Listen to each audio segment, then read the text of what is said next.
രാവിലെ തന്നെ ജിൻഡോ കൺഫ്യൂഷനിലാണ് ഉള്ളത്. ജാസ്മിനെയും ഗബ്രിയെ ഒരേ ഗ്രൂപ്പിലിടണോ എന്നുള്ളതാണ് ജിൻഡോയുടെ കൺഫ്യൂഷൻ. ജിൻഡോ ആണല്ലോ ഈ വീക്കിലെ ക്യാപ്റ്റൻ.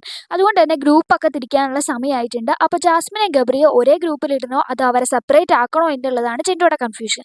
അപ്പോൾ ഈ ഒരു കാര്യം ക്ലിയർ ചെയ്യാൻ വേണ്ടിയിട്ട് ജിൻഡോ ഹൗസിലെ ഓരോ മെമ്പേഴ്സിൻ്റെ അടുത്ത് നടന്നിട്ട് ഈ ഒരു കാര്യം ചോദിക്കുന്നുണ്ട്. കാരണം ജിൻഡോ അത്രയധികം കൺഫ്യൂസ്ഡ് ആണ്. അപ്പോൾ ചോദിക്കുന്ന സമയത്ത് പലരും പല രീതിയിലുള്ള മറുപടികളാണ് കൊടുക്കുന്നത്.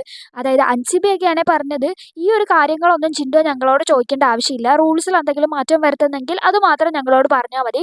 ഇതൊക്കെ ജിൻഡോൻ്റെ ഡിസ്ക്രിപ്ഷനാണ്. ജിൻഡോയ്ക്ക് ഇഷ്ടമുള്ള പോലെ ചെയ്യുക എന്നുള്ളതാണ് പറയുന്നത്.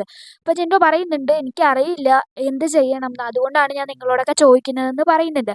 അപ്പോൾ കുറേയധികം ആളുകൾ പറയുന്നത് അവരെ സെപ്പറേറ്റ് ആക്കരുത്, അവരെ ഒരേ ഗ്രൂപ്പിൽ തന്നെ ഇടുന്നതാണ് നമുക്ക് നല്ലത്. കാരണം അവരെ സെപ്പറേറ്റ് ആക്കി കഴിഞ്ഞിട്ടുണ്ടെങ്കിൽ അവർ വേറെ വേറെ ഗ്രൂപ്പിൽ കിടന്നിട്ട് അവർക്ക് ഒന്നിച്ച് കാണാൻ വേണ്ടിയിട്ടുള്ള ഓരോ പരാക്രമങ്ങൾ കാണിക്കും. അപ്പോൾ അതൊക്കെ ഒരു കണ്ടന്റ് ആയിട്ട് പുറത്തേക്ക് പോകും. അങ്ങനെ അവർക്ക് നമ്മൾ കണ്ടന്റ് ഉണ്ടാക്കി കൊടുക്കേണ്ട ആവശ്യമില്ലല്ലോ എന്നുള്ളതാണ് കുറേ ആളുകൾ പറയുന്നത്. ജിൻഡോയുടെ ആഗ്രഹം ഇവരെ സെപ്പറേറ്റ് ആയിട്ട് ഗ്രൂപ്പിലേക്ക് ഇടാനാണ്. കാരണം അവർ നല്ല ഗെയിമേഴ്സാണ് ജാസ്മിനൊക്കെ. അപ്പോൾ അവർ ഒറ്റയ്ക്ക് നിന്ന് കളിക്കട്ടെ, അവരുടെ ഒറ്റയ്ക്കുള്ള ഗെയിം കളിക്കാൻ അവർക്കൊരു അവസരം കൊടുക്കാം എന്നുള്ള രീതിക്കാണ് പറയുന്നത്. മാത്രമല്ല ജിൻഡോയോട് ഇന്നലെ രാത്രി വന്നിട്ട് ജാസ്മിനും ഗബ്രിയും പറയുന്നുണ്ടായിരുന്നു, ഞങ്ങളെ രണ്ട് ഗ്രൂപ്പിലാക്കരുത്, ഞങ്ങൾ ഒറ്റ ഗ്രൂപ്പിലാക്കണമെന്ന് പറയുന്നുണ്ടായിരുന്നു. അപ്പോൾ അതിലുമൊക്കെ ജിൻഡോയ്ക്ക് നല്ല കൺഫ്യൂഷനാണ്. മാത്രമല്ല ജാസ്മിൻ ഇന്ന് രാവിലെ കൂടി ജിൻഡോയോട് പറയുന്നുണ്ടായിരുന്നു, ഞാൻ ഈ വീട്ടിൽ നിന്ന് പോകുവാണെന്നുള്ളത്.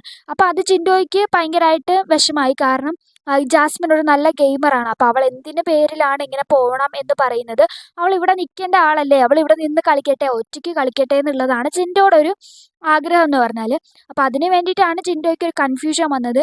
കാരണം ഇവർ ഒറ്റയ്ക്ക് ഇടണോ അതോ ഒന്നിച്ച് ഇടണോ എന്നുള്ളതിൽ ജിൻഡോയ്ക്ക് നല്ല രീതിക്ക് കൺഫ്യൂഷൻ ഉണ്ട്. അപ്പോൾ അതുകൊണ്ട് ജിൻഡോ വീട്ടിലുള്ള ഓരോരുത്തരുടെയും പുറകെ നടന്ന് ചോദിക്കുകയാണ് എന്താണ് ചെയ്യേണ്ടത് എന്നുള്ള കാര്യം.